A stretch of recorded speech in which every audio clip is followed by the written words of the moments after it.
নাজিৰাৰ পৰা এটা গেলেকীলৈ যোৱা এটা খুব ধুনীয়া ৰাস্তা আছে যিটো এবাৰ পানীয়ে কাটিলে তেতিয়াহ'লে আপুনি যদি সেই ৰাস্তাটোত অকমান দূৰ যায় গৈ পেলাই যেতিয়া আপুনি নাগালেণ্ডৰ ফালে দেখিব এইটো আজিৰ পৰা 10 বছৰ আগতে সম্পূৰ্ণ পাহাৰটো সেউজীয়া আছিল আৰু এতিয়া যদি আপুনি যায় এইটো মই গৈছো যোৱা 28-29 তাৰিখে গৈছো বানপানীৰ পিছতে মই গৈছো গৈ দেখিব গোটেই পাহাৰটো খান্দি পেলালে আপুনি গেলেকী ৰাস্তাটোৰ পৰা ধুনীয়াকে দেখিব যে গেলেকীটো সেইটো নাগা পাহাৰী য'ত মানে কয়লা আৰু শিল খনন কাৰণ সেইটো সীমা গেলেকী হল অসম আৰু নাগালেণ্ডৰ সীমামূৰীয়া এখন ঠাই গতিকে গেলেকীৰ পৰা নাগা পাহাৰটো একেবাৰে ওচৰত একেবাৰে ধুনীয়াকে দেখি থাকি গতিকে দেখিব যে গোটেই পাহাৰটো বখলা বখল কৰি পেলালে গতিকে আপুনি গৈ কয়লা খনন শিল খনন তাৰ নদী যিটো আগতে বিহুবৰ বিখ্যাত হল শিলৰ বাবে তাৰ নদীত আগতে শিলত মানুহে পিকনিক খাবলৈ যায় এতিয়া কোনো শিল নাই যেটো প্ৰাকৃতিক এইটো 20 বছৰ মানৰ পৰা 20 বছৰ আগতে বিহুবৰ মানে পিকনিক স্পট আৰু এতিয়া বিহুবৰ মানে শিলৰ মানে আপুনি ডাম্পাৰৰ পৰা যাব নোৱাৰে তেনেকুৱা ধৰণৰ মাফিয়া দৰাত এই গোটেই মই নাম নকৰো তবে এই গোটেই চক্ৰটোৰ লগত কেনেকুৱা ধৰণৰ জড়িত এইটোতো বিভিন্ন মই এতিয়া জুৰি বৰা বৰগোহাঁই এগৰাকী বিশিষ্ট লেখক মই সেই বিষয়টো পৰিচয় দিবলগীয়া নাই নতুন ধৰণে কিন্তু মই এগৰাকী সামাজিকভাৱে সচেতন মানুহ মই জানো যে জুৰি বৰা বৰগোহাঁয়ে টেবুলত বহি চিন্তা কল্পনা কৰি পেলাই কোনো উপন্যাস বা কোনো সাধু কথা নিলিখে কল্পনা কৰি নিলিখে বাস্তৱলৈ যায় পৰিভ্ৰমণ কৰে চৰজমিন বিষয়টো এটা অনুসন্ধান কৰি তাৰ ওপৰত আপোনাৰ প্ৰতিখন উপন্যাস লিখিছে এই উজনীয়া যেটাকে যুৱতী আপুনি উজনীয়া এগৰাকী ছোৱালী মই সেইকাৰণে আপোনাক প্ৰশ্নটো কৰিছো যে এই যে কাৰবাৰটো চলিছে এই যিটো অবৈধ খনন মাফিয়া গিৰি যিটো চলাই আছিলে এই মানুহবোৰ এই যিটো মানে সভ্যতাৰ বিৰোধী যিটো মানুহবোৰ এই মানুহবোৰৰ এই স্বৰূপটো মানে আৰক্ষী বা হেৰি ছত্ৰছায়াতে হৈ আছে নহলে সামাজিক মাধ্যমত এজন আৰক্ষী বিষয়ে কেনেকৈ লিখিব পাৰিব যে মই মানে অচি থাকোতে এনেকৈ শিল খনন হৈছিলে বুলি আমি আজি কয়লা কেনেকৈ আহিব পাৰিলে যদি সেইটো নোৱাৰিলেহেঁতেন তো সামাজিক মাধ্যমত লিখিবই নোৱাৰিলেহেঁতেন আজি মই ঘোষণা কৰি আছো যে তাত মন্ত্ৰী পত্নীও আছে সেই কথাৰ বিৰোধিতা কৰিবলৈ অসমত এতিয়া মানুহৰ অভাৱ কাৰণ তেওঁলোকে জানে যে মন্ত্ৰী পত্নী তাত শিলৰ খননত জড়িত হৈ আছে আৰু আমি এইটোও জানো যে বৰ্তমান নহয় ইয়াৰ আমাৰ গুৱাহাটীৰে আৰু দ্বিতীয় কথা হ'ল এতিয়া যিজন নাজিৰা সমষ্টিৰ বিধায়ক তেখেতৰ নাম বাৰে বাৰে উচ্চাৰণ কৰিছে হয় মই বৰগোহাঁই যে তেখেতে এই শিলৰ খনন কয়লা খনন গোটেই বস্তুবিলাক তাৰ লগত সম্পূৰ্ণৰূপে জড়িত হৈ আছে বুলি তাৰ উপৰিও এতিয়া চৰকাৰখনেই নহয় বিভিন্ন সময়ত ক্ষমতাশালী মানুহবিলাকে সেই শিল খননৰ লগত জড়িত হৈ আছে গতিকে কাবাৰ আৰু চৰকাৰৰ সম্পূৰ্ণ ছত্ৰছায়াত এইটো মাৰ্ঘেৰিটাটো কয়লা খননৰ ক্ষেত্ৰত আমি মাত মাতিছিলো যেতিয়া প্ৰাঞ্জল মৰাণ ঢুকাইছিলে তেতিয়াও আমি কৈছিলো আৰু তেতিয়াও আমি গম পাইছিলো যে চৰকাৰৰ সম্পূৰ্ণ সজাগ চকুৰ মাজে কামবিলাক হৈ আছে আৰু এতিয়াও সেই একেটাই ঘটনা ঘটি আছে তেওঁলোকে প্ৰান্তীয় মানুহৰ কাৰণে চিন্তা নকৰে তেওঁলোকক হল যে আমাৰ সম্পদখিনি বিক্ৰী কৰি লাভালাভ ব্যক্তিগত কেইজন মানুহৰ হাতত আৰু তেওঁলোকৰ বিহুবোৰত আমি যেতিয়া আগতে যাওঁ তেতিয়া আমি দেখো যে তেওঁলোকৰ ঘৰৰ বাৰীবিলাকত পাথৰ আছিলে ডাঙৰ ডাঙৰ পাথৰ আছিলে আৰু অলপ দিনৰ পিছত এবাৰ গৈ পেলাই দেখিছো যে তেওঁলোকৰ ঘৰৰ পৰা পাথৰবোৰ মানুহে ট্ৰাকত উঠাই বিক্ৰী কৰি আছে কাৰণ তেওঁলোকৰ ইমান দাম বাঢ়িছে মানে পাথৰৰ তেওঁলোকে বুজিছে যে এই পাথৰখিনি উঠাই দিয়ে ডাঙৰ ডাঙৰ গাঁত বিহুবোৰৰ আপুনি ঘৰে ঘৰে বাৰীবিলাকত গাঁত এই গাঁতটো কেলে বোলে পাথৰটো বোলে বিক্ৰী কৰি দিলে তেনেকেও বিক্ৰী হল গতিকে গোটেই বানপানীটোত এটা বেলেগ ধৰণৰ এক ধৰণৰ মানে এনেকুৱা লাগে মোৰ যে গোটেই বস্তুটোৰ কাৰণে আমাক বহুত দিনৰ পৰা সাজু কৰি আছিলে আমি এনেকুৱা এটা ক্ষতিৰ সন্মুখীন হবলৈ আমি বহুত দিনৰ পৰা আমাক প্ৰাকৃতিকভাৱে কেইজনমান ক্ষমতাশালী মানুহে আমাক সেই বস্তুটো নি আছিলে মানে আৰু এদিন আমি সঁচা হৈছে কি তাৰ মুখামুখি হলো ভয়ংকৰ কাণ্ড এতিয়া মই আপোনাৰ এটা কথা শুনো যে উজনি অসমত যিটো জলপ্ৰলয় হল 19 জুলাই যিটো প্ৰলয় হল আৰু এইটো শিৱসাগৰ নাজিৰাত সাংঘাতিক ধৰণে আটাইতকৈ ক্ষতিগ্ৰস্ত হোৱা বুলি কোৱা হয় শিৱসাগৰ আপুনি নিজে ভুক্তভোগী আপোনাৰ ঘৰৰ যিটো ধ্বংস হৈ গল এইটো ইয়াত শিৱসাগৰৰ বিধায়ক অখিল গগৈৰ ভূমিকাটো তেখেতক আচলতে মই যিহেতু গোটেই বিষয়টোত জড়িত হৈ আছো মই অখিল গগৈক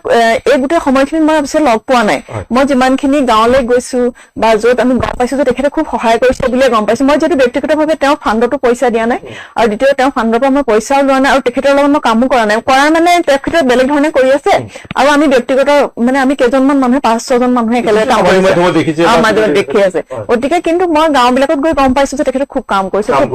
কৰিছে মানুহৰ কাৰণে বহুত কাম কাম কৰিছে জনপ্ৰতিনিধিগৰাকীৰ দায়িত্ব পালন কৰাত আৰু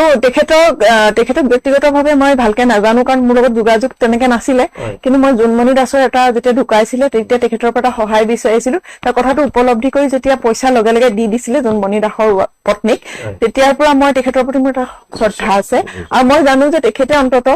জনতাৰ কাৰণে কাম কৰি আছে আৰু সামাজিক মাধ্যমত কোৱা কথাবোৰতো মিছা নহয় আমিতো দেখি আজি তেওঁ লেপৰ তুলিখনৰ কাৰণে যিটো মাত মাতিছে 10 লাখ টকা হয় সেই কথাটো মই অখিল গগৈৰ সৈতে সহমত 100% সহমত মোৰ ঘৰখনত আজি 15,000 টকাৰে মোৰ ঘৰটো চফা কৰা খৰচে নোলালে যিটো বোকা পলসৰ কাৰণ 8 দিন 5জন মানুহক হাজিৰা লগোৱাৰ পিছত এজন মানুহক 500 টকাকে হাজিৰা খোৱা বোৱা দি গতিকে 8 দিন 5জন মানুহক হাজিৰা লগোৱাৰ পিছতো এতিয়াও চফা হোৱা নাই তাৰপিছত আমি শূন্যৰ পৰা আৰম্ভ কৰিম এদিন আমি এখন লেপ ল'ম এদিন এখন তুলি ল'ম এদিন আমি এখন চকী কিনিম এদিন এখন কেৰাহী কিনিম গতিকে 10 লাখ টকা কমেই মানে গতিকে সেই দাবীটোৰ প্ৰতি মোৰ কিন্তু 100% মই সমৰ্থক আছো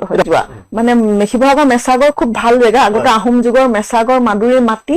ধান ৰজাই খাইছিলে সেইটো সেই অঞ্চলটো সেইটো কাৰণে বিখ্যাত কিন্তু য'তে ত'তে বহি যোৱা খাদৰ কাৰণে সেই অঞ্চলটোৰ কৃষি ক্ষেত্ৰত বিস্তৰ ক্ষতি হৈছিল সেইটো এটা খাদ বহুৱাৰ কাৰণে দ্বিতীয়তে অৰ্থনৈতিকভাৱে সেই সময়ৰ মানুহখিনিক সহায় কৰিছিল বহুত অশিক্ষিত বা টেকনিকেল শিক্ষা নোহোৱাকৈ বহুত মানুহে চাকৰি পাইছিল তেওঁলোকৰ আৰ্থিক অৱস্থাত বহুত সহায় হৈছিল কিন্তু এতিয়া সেই বস্তুটো কমি গ'ল আৰু দ্বিতীয় কথা হ'ল সংগঠনৰ কথাটো উজনি অসমত ONGC অইল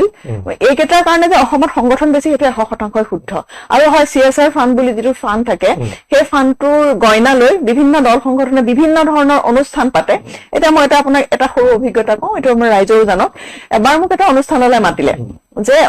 মাতিলে বিষ্ণু ৰাভাৰ দিৱসলৈ মাতিছে আৰু তাতে মোক ভাষণ দিবলৈ কৈছে যে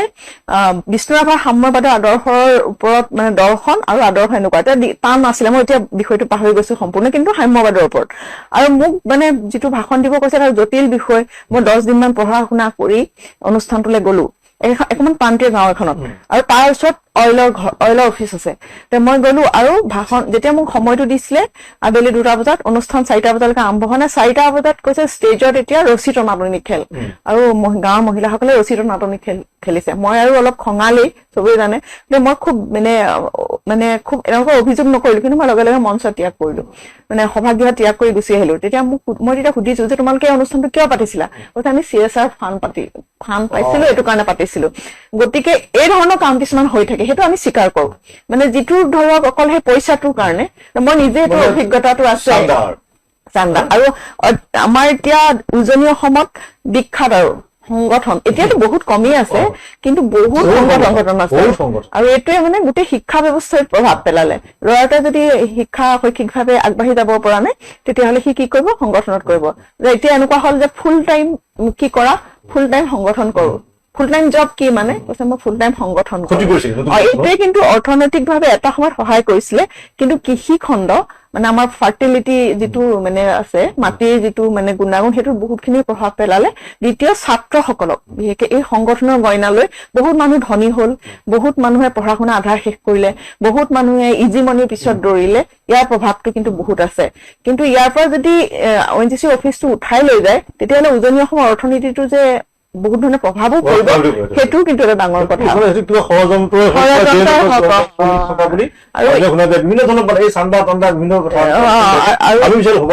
এইটো হ'ব নালাগে এইটো অসমৰ গৌৰৱ আৰু দ্বিতীয় কথা হ'ল কি এতিয়াতো জনতাৰ সুবিধা অসুবিধাক লৈ এইটো চৰকাৰে গুৰুত্ব নিদিয়ে গুৰুত্ব দিব তেওঁলোকৰ লাভালাভৰ কাৰণে গতিকে লৈ যাওঁ বুলি ক'লে তেওঁলোকে নিবই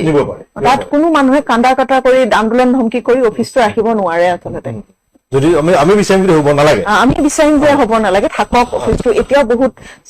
কৰ্মচাৰী আছে বহুত মানুহৰ ঘৰ চলি আছে কন্ট্ৰেক্টৰ আছে বহুত ছাপ্লায়াৰ আছে যিখিনি মানুহে ONGC অফিচ কেন্দ্ৰিক এটা জীৱন চলি আছে গতিকে জড়িত হৈ আছে ভাল কামো কৰি থাকে বহুত ল'ৰা ছোৱালী পঢ়াই থাকে বহুত তেওঁলোকে কোচিং ক্লাছ দিয়ে গতিকে বহুত ভাল কাম কৰি থাকে তেওঁলোকে যে মই লক্ষীনন্দনৰ চাকৰি সূত্ৰে 16 বছৰ চাবুৱাত থাকিবলৈ পালো চাবুৱা মানে পৰেশ বৰুৱা গাঁও জেৰাই গাঁও চাবুৱা মানে অনুপ বৰুৱা গাঁও হয় গতিকে এই দুজন মানুহ তাতে আছে অনুপ চেতিয়াৰ ঘৰ গতিকে জেৰাই গাঁও বিখ্যাত জেৰাই গাঁও গোটেই ভাৰতে জানে বা বিশ্বই জানে জেৰাই গাঁও কি গতিকে মই চাবুৱাত থাকিলো সেইটো মোৰ জীৱনৰ এটা ডাঙৰ পইণ্ট আৰু আলফাৰ কেন্দ্ৰ কৰি আবেগ বা আলফাক লৈ আমাৰ আশা ভংগ গোটেইখিনি মই চাবত থাকিয়ে দেখা পালো প্ৰথম যেতিয়া মই চাবলৈ গৈছিলো বা আমি চাবলৈ গৈছিলো তেতিয়া আলফাক কেন্দ্ৰ কৰি মানুহবোৰ খুব আবেগিক আছিল এতিয়াও বহুত মানুহ সেই উজনি অসমৰ বহুত মানুহে আলফাক শ্ৰদ্ধাৰে গ্ৰহণ কৰে আৰু উজনি অসমৰ বহুত মানুহৰ ঘৰে ঘৰে আলফা কেন্দ্ৰিক কাহিনী আছে যিটো মই মোৰ কেমোফ্লেজ আৰু হয় আৰু কোনোবাৰ ঘৰত আলফা অত্যাচাৰ কৰিছে কোনোবাৰ ঘৰত আৰ্মি অত্যাচাৰ কৰিছে কাৰোবাৰ পুলিচ হৈছে বা বহুত মানুহৰ ঘৰত মৃত পুত্ৰৰ সোঁৱৰণ মৃত ছোৱালীৰ সোঁৱৰণ বা মিচিং পিপল এই গাঁওখনৰ 2জন মানুহ আজিও বিচাৰি পোৱা নাই এখন গাঁৱৰ 5জন মানুহ বিচাৰি পোৱা নাই কাৰণ আমাৰ তথ্যগতভাৱে এতিয়াও প্ৰায় 12,000তকৈ বেছি প্ৰায় 16,000 মান মানুহ মিচিং হৈ আছে আলফাৰ দিনত গতিকে সেইখিনি কাহিনী পালো দ্বিতীয়তে ফ্ৰাষ্ট্ৰেশ্যনো পালো আলফালে এনেকুৱা ধৰণৰ যে আলফালে গৈ জীৱনটো ধ্বংস কৰিলে আলফাৰ লগত সম্পৰ্ক হৈ এই মানুহখিনিৰ জীৱন ধ্বংস হল সেইটো তাৰপিছতে আমি দেখিলো যে লাহে লাহে আলফাৰ যিটো প্ৰত্যাগমন ঘূৰি আহিল আলফাৰ গতিকে সেই সময়খিনি গুচি আহিল তেতিয়া আৰু তেওঁলোকৰ মাজত মই ক্লেছটো গম পালো যে এটা কেনেকুৱা ধৰণৰ ক্লেছ তাৰমানে যে হাবিত থাকি কাম কৰাটো সম্ভৱ নহয় আমি আহি বাহিৰত কৰিম গতিকে 2টা দল হৈ গল 2টা দলৰ মাজত যিটো সংঘাত তেওঁলোকৰ সেই সংঘাত হল তাৰ উপৰি মই ডিব্ৰুগড়লৈ যেতিয়া আহি গলো ডিব্ৰুগড়ত দেখিলোহি যে যিসকল আগতে আত্মসমৰ্পণ আছিলে তেওঁলোকৰ ৰমৰমীয়া ব্যৱসায় যে মাটি বাৰী ঘৰ দুৱাৰ এইটো আমুক আলফা সালফাৰ ঘৰ সেইটো আমুক সালফাৰ ঘৰ এইটো পেট্ৰল পাম্প তামুকৰ তেতিয়া মানে মোৰ নিজৰ ভিতৰতে এগৰাকী মানে নিৰীক্ষক হিচাপে মই দেখিলো যে মই ভিতৰত এটা কন্ট্ৰাডিকশ্যন দেখো যে এইখিনি মানুহ হাবিত কষ্ট কৰি এনেকে থাকিলে এইখিনি মানুহে পেট্ৰল পাম্প ইমান দহমহলীয়া ঘৰ বনাইছে আৰু এইখিনি মানুহৰ পুত্ৰহাৰা মাতৃহাৰা হৈ বা সন্তানহাৰা হৈ তেওঁলোকে কান্দা কাটা কৰি আছে এই গোটেই চাফাৰিং এই গোটেই যতনা এই গোটেই হেৰিটো দেখিলো তাৰপিছত মই কেমোফ্লেজ আৰু নেত্ৰী লিখোতে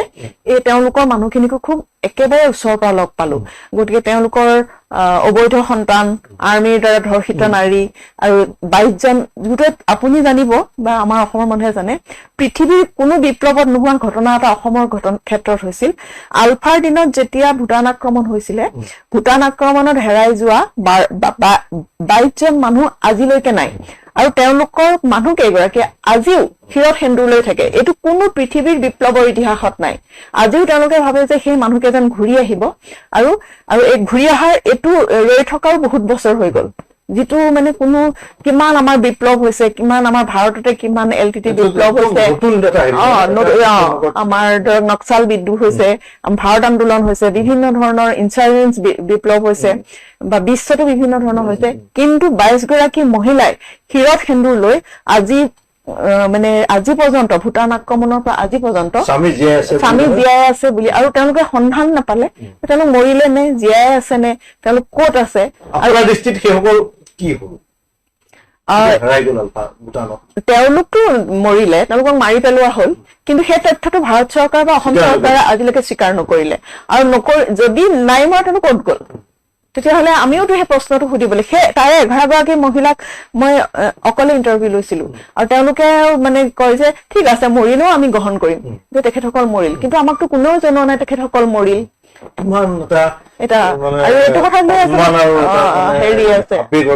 আপুনি যদি এতিয়াও যায় যেতিয়া তেওঁলোকৰ শিৰত দীঘলীয়া কেন্দ্ৰবোৰ দেখিব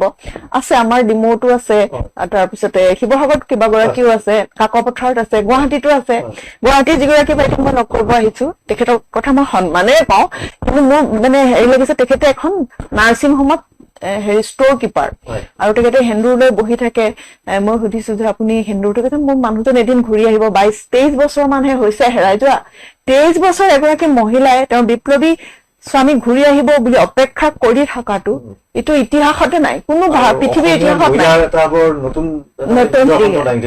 এই নেত্ৰীখনত সেইটো উপন্যাস সেইটোৱে লিখিছে মানুহৰ তেজ খাই হেঁপাহ নপলোৱা এই অসমৰ মুৰব্বীজনক কৈছো মই মানুহৰ তেজ খাই হেঁপাহ নপলোৱা মুৰব্বীজনক আৰু মানুহৰ জীৱনক লৈ আপুনি কিমান হেতালি খেলিব আৰু কিমান হেতালি খেলিব খেলি থাকক আপুনি খুব ভাল কাম কৰিছে আপোনাক আমিহে এনেকৈ মুখেৰে কথা কৈ আপোনাক যি টি কৈ আছোঁ যে এইটো নকৰিব সেইটো কৰিলে এনেকুৱা হ'ব এইটো কৰিলে এনেকুৱা হ'ব কিন্তু আপোনাৰ ইচ্ছাকৃতভাৱে প্ৰতিটো কাম আপুনি নিজৰ মতেই আপুনি কৰি যাবলৈ বিচাৰে নিজৰ মতে আপুনি কৰিবলৈ বিচাৰে চব। বাৰু ঠিক আছে, আপুনি নিজৰ মতে কৰক, সদায় ভালটো চিন্তা কৰক। শিৱসাগৰখন টচ নচ কৰি দিলে, শিল কয়লা খানি খানি। তাত কত জীয়া সপোন তাত ধূলিচাত হৈ গ'লনে? আৰু 20 বছৰলৈকে সেইখিনি মানুহে উধাৰিবও নোৱাৰে। কত নিৰীহ মানুহ তাত পানীত ডুব গৈ কিমান কষ্ট হাবু ডুবু খাই তেনেকেই মৃত্যু হ'ল, কোনোবা বোকাত সোমাই গ'ল কেনেকুৱাকে, কিমান কষ্টত সেইখিনি মানুহ হ'ল। এতিয়া কি কৰিলে, সেই দুখখিনি মাৰ নৌযাওঁতেই আকৌ কি কৰিলে, এইবাৰ জীৱ জন্তুৰ তেজ খাবলৈ আহিলে। এইবাৰ জীৱ জন্তুৰ তেজ খাব, মানুহৰ তেজ খাই হেঁপাহ নপলালে, পেট নভৰিলে, এইবাৰ জীৱ জন্তুৰ তেজ খাব লাগিব। গতিকেলৈ এই আমাৰ কাজিৰঙাখন ধ্বংস কৰিব লাগে। আৰু তেনেকুৱা আপুনি যদি ভাল কিবা এটা আনিছেই, কিবা এটা যদি আমাৰ অসমত যদি বঢ়াবলৈ বিচাৰিছে, আৰু জেগা আছে নহয়। এই কাজিৰঙাখন বহু পুৰণিৰ এখন অভয়াৰণ্য। ইয়াত বহু দূৰ দূৰণিৰ পৰ্যটক আহি, কিন্তু আপোনাক সুধি পেলাই পৰ্যটক ইয়ালৈ এই কাজিৰঙাখন চাবলৈ নাই অহা। কিন্তু এই কাজিৰঙাখনৰ সুধি পেলাইহে আহিছে যে আমি ইয়াত সোমাব পাৰিমনে, ইয়াত আপোনাক চাব পাৰিমনে বুলি। আপোনাক সুধি পেলাই চাবলৈ অহা নাই, কাজিৰঙাখনক সুধিহে চাইছে তাত। গতিকেলৈ সেই কাজিৰঙাখনক কাজিৰঙা হৈ থাকিবলৈ দিয়ক। তাত এনেকুৱা সেই গছ, ইমান ধুনীয়া ধুনীয়া গছ গছনি, সেইবোৰ কাটি তহিলং নকৰিব আপুনি জুবিন দাই কৈ যোৱা কথাখিনি এটা কথাও আপুনি পালন নকৰে। আপুনি শত্ৰু হয়, জুবিন দাৰ শত্ৰু। এইবিলাকতে আপোনাক প্ৰমাণ পাইছোঁ যে আপুনি জুবিন দাৰ এজন ঘোৰ শত্ৰু হৈছিলে আপুনি। এতিয়া আপোনাৰ প্ৰতিটো খোজে পলে অনুপলে আপোনাক প্ৰমাণিত হৈছে, বা অসমৰ জনগণে আপোনাক চিনি পাইছে। জুবিন দাৰ কথা মতে আপুনি একোৱে কৰা নাই, কৰিব নালাগে বাৰু, আপোনাৰ নিজৰ মতেই কৰক। কিন্তু জুবিন দাই কৈ যোৱা কথাখিনি এটা দুটা তিনিটা তেনেকুৱাকৈ আপুনি পালন কৰিব লাগিব, সমস্তখিনি নকৰিলেও। গম পায়নে? আজি কোনোবাই যদি বন্য হস্তি এটা কিবা এটা যদি আপোনাৰ কোনোবা এটা পশু পক্ষী এটা যদি কোনোবাই যদি বধ কৰে, তাক লগে লগে কোনোবাই যদি ফটোকপি কেনেবাকৈ পায়, আপুনি লগে লগে সেইজন মানুহক কৰায়ত্ব কৰি পেলাই জেলত ভৰায়। আজি কোনোবাই ভাল গছ এজোপা কাটি পেলাই ক'ৰবাত বিকি পেলাই ঘৰ দুৱাৰ দৰ্জা খিৰিকী বনাবৰ কাৰণে গছ এজোপা কাটি যদি বিকে, সেইটো মানুহকো আপুনি জেলত ভৰোৱায়। তেনেহ'লে আপুনি যে এতিয়া যদি কাজিৰঙাখন কাটে, আপুনি জেলত সোমাব নাই? কাজিৰঙাখন যদি চফা কৰে, আপুনি জেলত সোমাবনে নাই? আপুনি জেলত সোমাব লাগিব। কাৰণ আপুনি প্ৰকৃতি ধ্বংস কৰিব নোৱাৰিব নহয়। প্ৰকৃতি ধ্বংস কৰোঁতে কৰোঁতে অসমখনতো এনেকুৱা হৈ গৈ আছে, চবৰে তেজ হুপি হুপি খাই আছে। আপুনি কাইলৈ টকা মানুহ ইয়াত ক'ৰবাত গুচি যাবগৈ, পলাই যাব ইয়াৰ পৰা। ইয়াত যেতিয়া এনেকুৱা প্ৰকৃতিয়ে একদম তাণ্ডৱ চলাব, পলাই দিব আপোনালোকে তালৈ, ক'ৰবাত বাহিৰত গৈ পেলাই থাকিবগৈ। আমি ক'ত যাম? আমাৰ বাছৰ ভাড়াই নাই, বাছত উঠিবলৈ আমাৰ টকা নাই। আমি প্লেনত উঠাৰ যোগ্য হ'ম জানো? নহ'ম নহয়। গতিকেলৈ যি কাম কৰিবলৈ আছে সমাজৰ কাৰণে কাম কৰক, ভাল কাম কৰক, ভাল লাগিব। এইবিলাক কাম নকৰিব। এইবিলাক কাম কৰাটো আপোনাৰ গ্ৰহণযোগ্য নহয় বুলি ভাবোঁ, একদম বেয়া পাইছোঁ। সদায় আপুনি ভাল কাম কৰক, ভাল লাগিব। আপোনাক সদায় ভগৱান ঈশ্বৰৰ দৰে আপোনাক প্ৰাৰ্থনা কৰিম। আজি জুবিন দাক যেনেকৈ আমি প্ৰতিটো খোজে খোজে আমি কেতিয়াবা ক'ৰবালৈ ওলাই গ'লেও আমি জয় জুবিন দা বুলি কওঁ, গম পায়নে? তেতিয়া আপোনাৰ নামো আমি শংকৰ গুৰু, মাধৱ গুৰু, এই দুজন গুৰুক আমি চিনি পাওঁ। গতিকেলৈ আপোনাক মাধৱ গুৰু বুলি ভাবিম আৰু জুবিন দাক আমি শংকৰ গুৰু বুলি ভাবিম। গতিকেলৈ এইবিলাক কাম নকৰিব। আপোনাক মোৰ ফালৰ পৰা মই অনুৰোধ জনাইছোঁ যাতে এইটো কাম কেতিয়াও নহওক, সদায় ভাল হওক আৰু আমাৰ জনসাধাৰণৰ কাৰণে সদায় ভাল কাম কৰি যাওক। 1.5 কেজি তোলাত এটা গাৰু হয়, আৰু 3 কেজি তোলাৰে আপোনালোকে এখন তুলি দিছে। কি কণা হাঁহক পতান ধান দি এনেদৰে ঠগিম বুলি ভাবিছে নেকি? এই বানাত্মক আপোনালোকে এনেদৰে ঠগি কি বুজাব বিচাৰিছে? উজনি বানাকান্তৰ এই 300 টকীয়া 250 টকীয়া তুলিখন কিনি ল'ব পৰা যোগ্যতা আজি তাৰিখত নাই বুলি ভাবিছে নেকি? যদি আপোনালোকে দিবই বিচাৰিছিলে তেতিয়াহ'লে এখন ল'ব পৰা ব্যৱহাৰৰ উপযোগী তুলি আপোনালোকে দিব লাগিছিল। মাননীয় মুখ্যমন্ত্ৰী হিমন্ত বিশ্ব শৰ্মা ডাঙৰীয়া, মামা তুলিয়ে আজি তাৰিখত সংবাদ মাধ্যমৰ শিৰোনামা দখল কৰিছে। প্ৰত্যেকৰ মুখে মুখে মামা তুলিয়ে নে সেইখন মামা লুঙিয়ে নে বিভিন্নজনৰ মুখত বিভিন্ন ধৰণৰ বাৰ্তা। বহুতৰ ঘৰত তেনেকুৱা তুলি পুৰণা তুলি ব্যৱহাৰ নকৰে, ডিভানত ভৰাই থৈ দিয়ে। কিন্তু আজি আপোনালোকে 5.50 কৰোৰ টকাৰে যি নিবিদাৰ জৰিয়তে উজনিৰ 1 লাখ ঘৰ বানাক্ৰান্তক তুলি দিয়াৰ ব্যৱস্থা কৰিছিল, আমি আদৰণি জনাইছিলোঁ। কিন্তু এইটো কি আপোনালোকৰ ব্যৱস্থা? এইখন তুলিৰ কাৰণে কি আপোনালোকক আমি আদৰণি জনাইছিলোঁ? মই প্ৰথমতেই কৈছিলোঁ, চিঞৰি আছোঁ যে এজন অযোগ্য ব্যক্তিক আজি আমি অসম মন্ত্ৰীসভাত স্থান দিয়া হৈছে, সুশান্ত বৰগোহাঁই ডাঙৰীয়া, যিজন সম্পূৰ্ণৰূপে অযোগ্য অদক্ষ এজন মন্ত্ৰী, বান নিয়ন্ত্ৰণ বিভাগৰ তেওঁ মন্ত্ৰী। এই 3 মাহতে তেওঁ স্বৰূপ ওলাই গ'ল, তেওঁ কিমান দক্ষ। তেওঁ দক্ষ হয়, ক'ত দক্ষ? চিণ্ডিকেটত। তাৰ বাদে তেওঁ দক্ষতা বেলেগত প্ৰকাশ পোৱা নাই, এই কৰ্মত প্ৰকাশ পোৱা নাই। তেওঁ নিজৰ মানুহখিনিক আজি কেনেদৰে ঠগিছে, ইয়াতকৈ আৰু ডাঙৰ উদাহৰণ মুখ্যমন্ত্ৰী মহোদয় আপোনাক আৰু একো দিব নালাগে। সুশান্ত বৰগোহাঁইৰ যি মালিকানাধীন বুলি ক'ব বিচাৰিছোঁ, যিটো কোম্পানীয়ে নিবিদাৰ জৰিয়তে এই তুলি বনোৱাৰ দায়িত্ব লাভ কৰিছিল, flood and river erosion management agency of Assam, এই কোম্পানীটোক অনতিপলমে ব্লেক লিষ্টেড কৰক। ইয়াক কি দিছে? এই এজেঞ্চিটোৰ কাৰণে আপুনিও আজি ট্ৰলৰ সন্মুখীন হৈছে। মামা তুলিয়ে সৰ্বত্ৰ চৰ্চা লাভ কৰিছে। কি আপুনি 5.50 কোটি টকা 1 লাখ জনসাধাৰণক তুলি দিবৰ কাৰণে যি দিছিল, এনেদৰে ট্ৰল খাবৰ কাৰণে দিছিল নেকি? কাৰ কাৰণে খাব লগা হৈছে? গতিকে আপোনাৰো যদি সামান্যতম লজ্জাবোধ আছে, আপোনাৰো যদি চেণ্টিমেণ্ট বোলা বস্তু এটা আছে, আত্মসন্মান বোলা বস্তু এটা আছে, তেতিয়াহ'লে নিশ্চিতভাৱে ইয়াৰ ওপৰত ব্যৱস্থা গ্ৰহণ কৰক। সুশান্ত বৰগোহাঁইৰ ওপৰত ব্যৱস্থা গ্ৰহণ কৰক। সুশান্ত বৰগোহাঁইৰ নিচিনা ব্যক্তি এই মন্ত্ৰীসভাত থাকিলে অসমখনৰ কিবা উন্নতি হ'ব বুলি আপুনি নাভাবিব। সম্পূৰ্ণ অদক্ষ অযোগ্য এজন ব্যক্তি, ঢেৰ যোগ্য ব্যক্তি আছে। আহোমৰ পৰাও যদি আপুনি দিব বিচাৰে আৰু যোগ্য ব্যক্তি আছে, সেইসকলক যোগ্যতা অনুসৰি আপুনি বিচাৰ কৰি এজনক দিয়ক, আমাৰ ক'ব লগা একো নাই। কিন্তু এইজনৰ জৰিয়তে অসমৰ উন্নয়নৰ নামত একো নহয়, লুটি পুটি খাব। স্বৰূপটো ওলাই পৰিলে, এই 3 মাহতে স্বৰূপটো ওলালেই। 15,000 টকা আপোনালোকে যি এককালীন সাহায্য প্ৰদান কৰিছিল, 3খন জিলাৰ বানাক্ৰান্তই সকলোৱে পাইছেনে? আজি কিয় বানাক্ৰান্ত গৈ পেলাই DC কোৰ্টৰ সন্মুখত ধৰ্ণা দিবলৈ বাধ্য হৈছে? এইবিলাক আপোনালোকে বিচাৰ কৰিছেনে? হাজাৰ হাজাৰ বানাক্ৰান্তই, প্ৰকৃত বানাক্ৰান্তই এতিয়াও সেই এককালীনভাৱে 1 মাহ কেইদিন হৈ যোৱাৰ পাছতো, 1 মাহ 6-7 দিন হৈ যোৱাৰ পাছতো আপোনালোকৰ পৰা